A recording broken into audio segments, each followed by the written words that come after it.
Good afternoon from kind of warm, hot, sunny and muggy New York City. Now, I'm doing a remake of the ideal gas law. The very first lecture I posted on YouTube was the ideal gas law. But when I did that, I didn't know how to put the camera. It was a kind of a vertical movie. So I'm going to redo it completely. It'll be the same. Maybe I'll try and make it better, I don't know. You never know, sometimes you give a lecture and the second lecture is not as good as the first one, even the one that you did off the top of your head. Anyway, the ideal gas law. First of all, it goes back to the 17th century, actually the 18th century, where the picture of a gas was a compressible fluid, okay, as opposed to a liquid, which was an incompressible fluid. Fluid is the wrong word. Substance is a better word. And all the time what we will do is we will take our device. And our device consists of a piston and cylinder. And we can vary things in the piston and cylinder, and in here we put the gas. So that's what we're going to do. Now, the ideal gas law is composed of 3 gas laws plus 1. Plus 1 is because you kind of need it in there, but you don't have to have it. All right? The first one is the law due to Boyle. The pressure of a gas, all right, the volume of a gas varies inversely with the pressure. That means if you double the pressure, you have the volume. We'll get to that. Charles' law. If you cool down a fixed volume of gas, it keeps cooling down, but it never gets past a certain temperature. That's going to turn out to be absolute zero. We'll deal with that. The law of Gay-Lussac. Well, the first two involved, this one involved holding temperature fixed. This one involved holding pressure fixed. So this one is going to involve holding volume fixed. Makes sense. In a constrained volume, if you heat up the gas, it wants to explode, it wants to get out, the pressure increases. Gay-Lussac's law. 2 people. Now, who invented Charles' law? Gay-Lussac. Who invented the Gay-Lussac law? Jack Charles. Don't ask me why. So, let's look at these guys. Robert Boyle, Anglo-Irish, 1627 to 1691. 1690 was the Battle of the Boyne. It was raging in Ireland. Major war going on there. He kept doing his experiments unperturbed. Jacques Charles. Think about that. This guy lived through this French Revolution and the American Revolution also. And he did his work. And he defined absolute zero. Robert Boyle did many things, by the way, in chemistry. I don't know what else Jacques Charles did. Amonton and Gay-Lussac are 2 kinds of people. They both contributed, but Amonton was first, he was early, and Gay-Lussac, I guess, formulated, and I don't know the history of these 2 guys very much. Amedeo Avogadro. Basically, he says that if you double the volume at a constant temperature and pressure of a gas, you double the number of particles in there. He had a concept of a particle. Now that's quite amazing, because we were talking about a compressible fluid a minute ago. That doesn't consist of any particles. That's a precursor to kinetic theory. Avogadro's number is something that was mysterious for a long time. 6.02 by 10 to the power of 23 particles per mole is something that I've discussed at length on the web. A whole lecture on it. You can check that one separately. I'm not going to do it and reinvent the wheel in this class. But it was actually measured by Loschmidt. He was Austrian. 1821 to 1895. And in fact, it should be called his number. Some other guy decided to call it Avogadro's number. Some other Italian. This guy was Austrian. This guy did it first. Right? He saw the consequence of it and he measured it. The ideal gas constant is related to Avogadro's number through Boltzmann's constant. Ludwig Boltzmann. If I have time, I will formulate the ideal gas law in terms of Boltzmann's constant as well. So let's look at what we mean by this ideal gas business. So we go back to the early experiments carried out by Robert Boyle. So Robert Boyle takes his fixed mass of gas in here,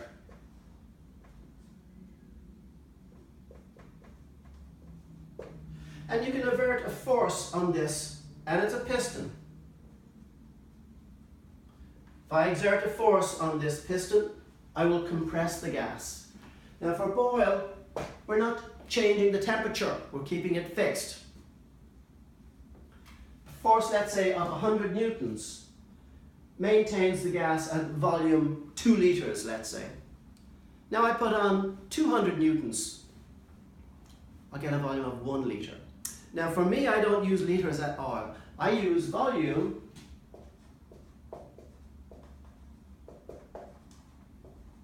as meters cubed because it's more fundamental than a liter, right? And for force, it's newtons. Pressure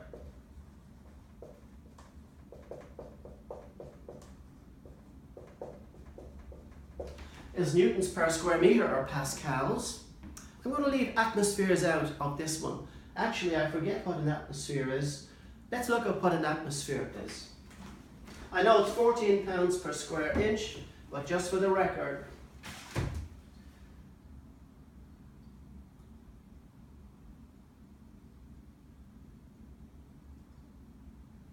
no, I don't have it on my list.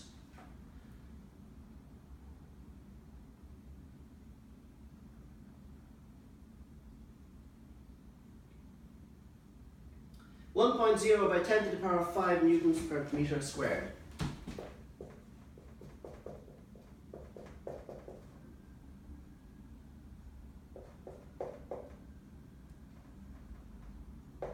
Sorry. I used to have that in my head.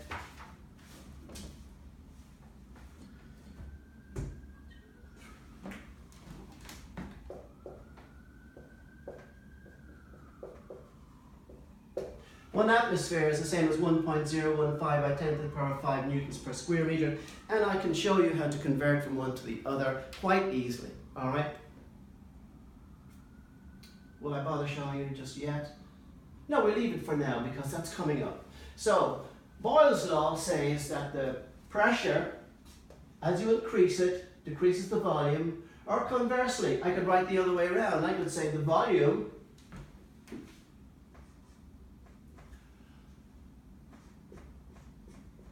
is C1 over P. So I could make a graph. The volume over pressure looks like this. Kind of careless there. It's asymptotic anyway. That would be Boyle's law. PV equals C1. Boyle's law. Now the second law is due to Charles.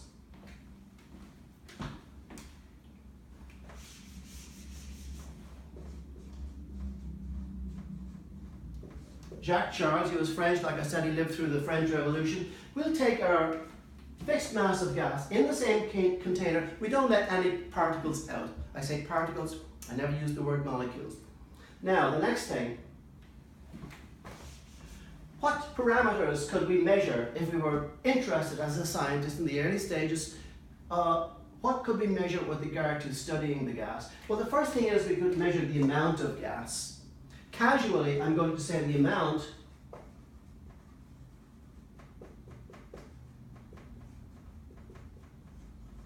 it's just going to be n units. It could be kilograms or anything, but it's fixed. We don't let any particles in or out. So this thing can go up and down at constant temperature. Boyle's law. We can vary the pressure.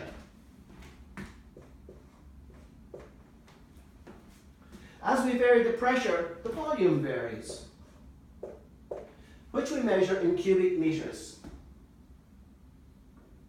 Now I could do something else.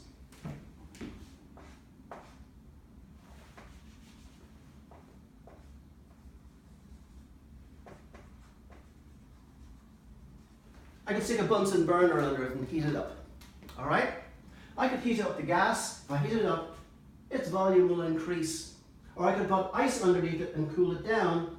One way or another, the temperature, as well as the amount, is a parameter that I could measure with regard to the study of this gas. And how these things interchange and interact with each other is written down as the inverse gas law. But there's more in that equation than meets the eye. The quantity PV will turn out to be an energy. All right, so the first law, PV equals C. The next law is this. It's Charles' law.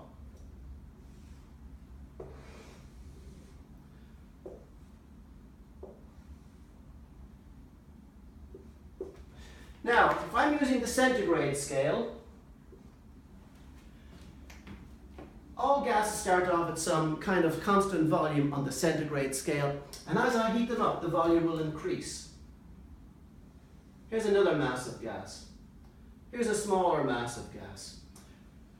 And so on and so forth. As the temperature increases, the volume increases. But we could also cool the gases down.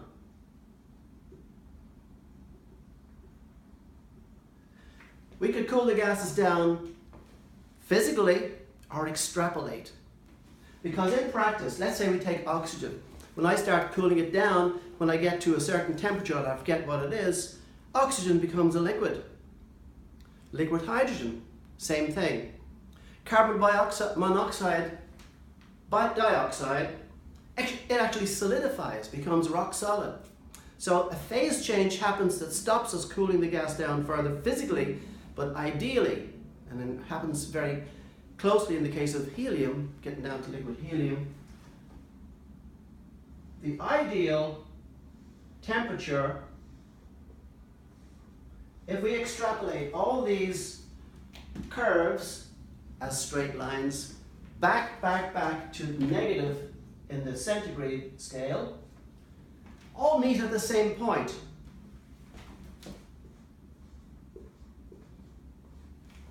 Negative 273C. So wait a minute, now I say to myself, wait a minute, I've been starting the scale at positive 273 all the time. Why didn't I begin at the beginning? So let's change our whole temperature scale and not start up here. We will reinvent a new scale that begins back here so that as we get up here,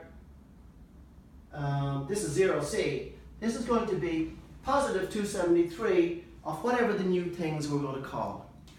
We're going to call them Kelvin. Because we're going to keep the same widths between the little degrees on the thermometer. We'll keep the scalings, the same magnitude, but we'll let the beginning happen at the origin of temperature. This is Charles' law. So we have a new temperature scale.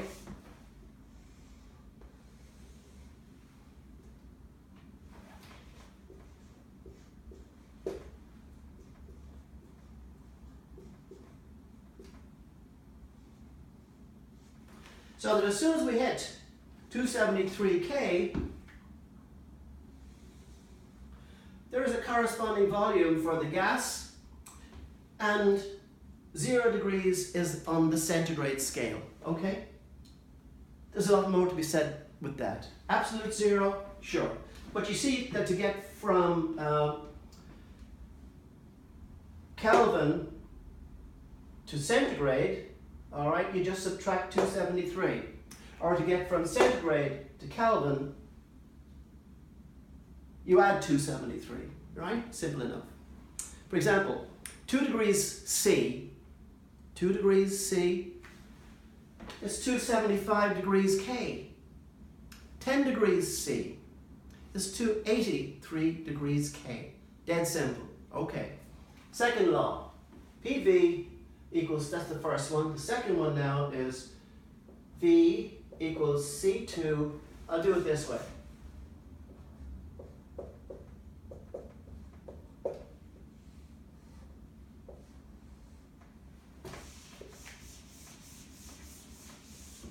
So now we have two laws. We'll now go to the third law that says when you hold the whole thing fixed, you put some little locks here. So that when you heat up the gas, the volume doesn't increase, but the pressure inside does. The gas wants to get the hell out of there, right? Gay-Lussac's law.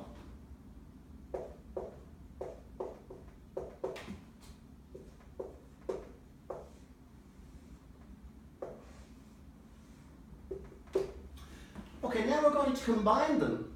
We're going to combine these three laws, C1 and C2 and C3.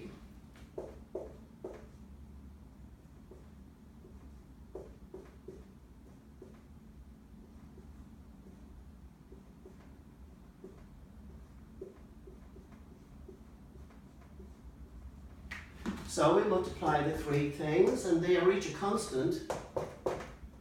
I get P squared, V squared over T squared.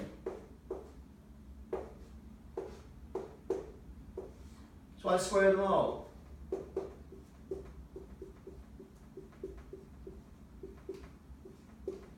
So I call that C4. It's an explosive. Blows up houses. So let's take the square root of C4.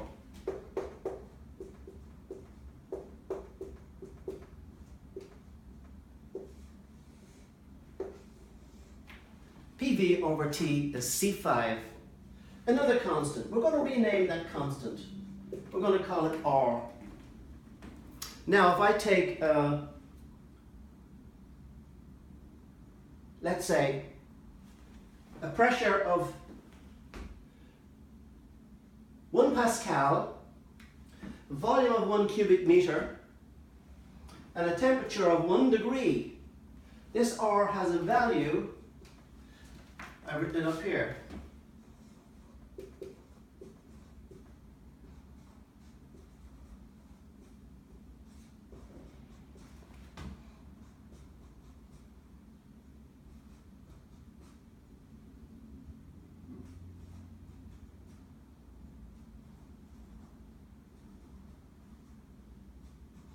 Okay? At those particular temperatures, experimentally, you can find that this number is true. Now we're going to invoke Avogadro's law. But first I'm going to get rid of all this stuff because the board is getting complicated. I want to uncomplicate the whole board.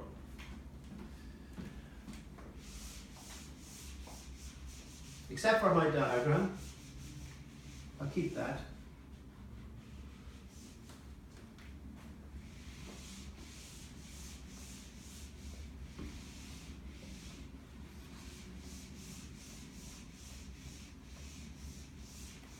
Now what I've got so far is just this result.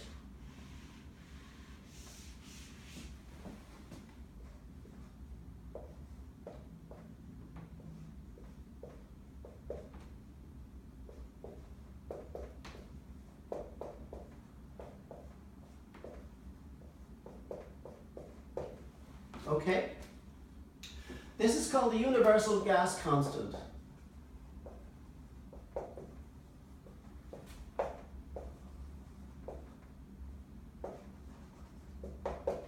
Now, if you're a chemist, you might be operating in liters. And you might use, there are lots of different ways you can express this. I chose these units. Pascals, Kelvin, and what else? Cubic meters, okay? Now we're going to invoke amount.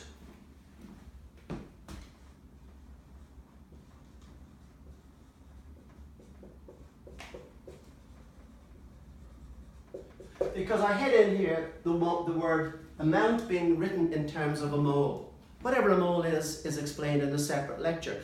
The mole is an amount of 1 mole. For 1 unit of amount equals 1 mole. So that's a separate idea. Now we're going to get rid of these guys because we don't need those anymore.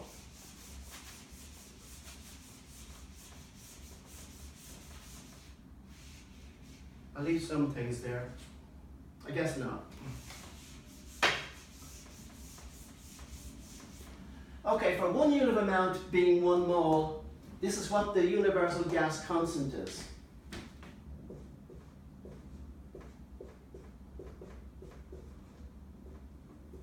Now we go for 2 units of amount, because Avogadro says the following: if I double the volume of a gas at constant pressure and temperature,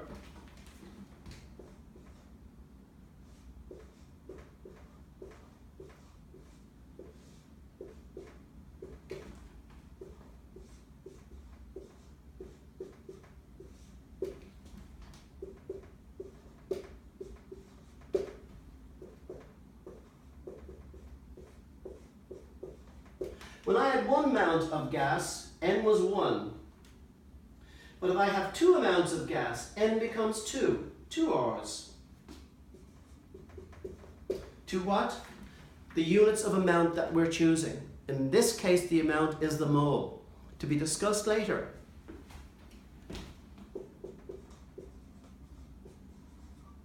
Now we're going to state the universal gas law in terms of moles, pascals, cubic meters, and Kelvin.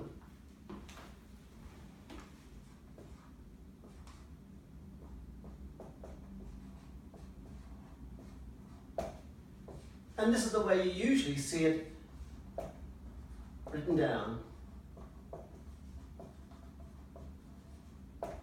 N is the number of moles. I'm going to look at it a little different now, slightly different, because there's more stuff coming up.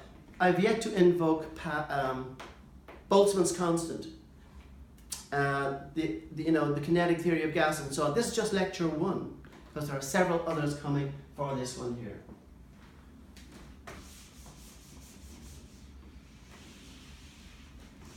So Avogadro's law is in there to deal with amount, all right?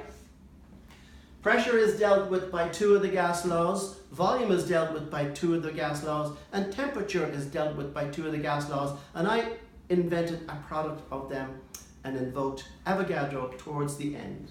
I want to look at what the PV is.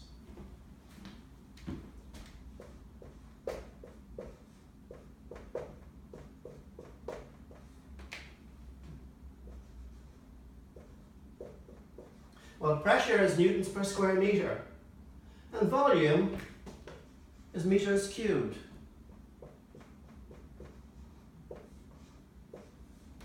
So here we have a quantity with units of Newton meters. Wait a minute, we recognize these. What are the Newton meters? It's joules. Now that to me is the single most important interpretation of the ideal gas law. That what I'm saying here is joules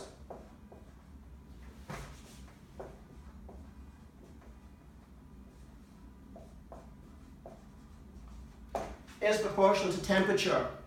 Temperature and energy are going to be related.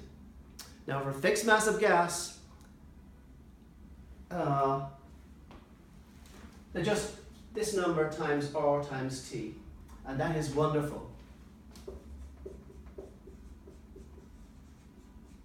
All right? Let's leave that lecture there now. From now, actually, you could probably go backtrack and look at the ones that come after this. I've forgotten what I said in them, but at least I fixed the problem to do with the very first lecture in which I screwed up with the camera. This is a replacement. All right? Okay, thank you.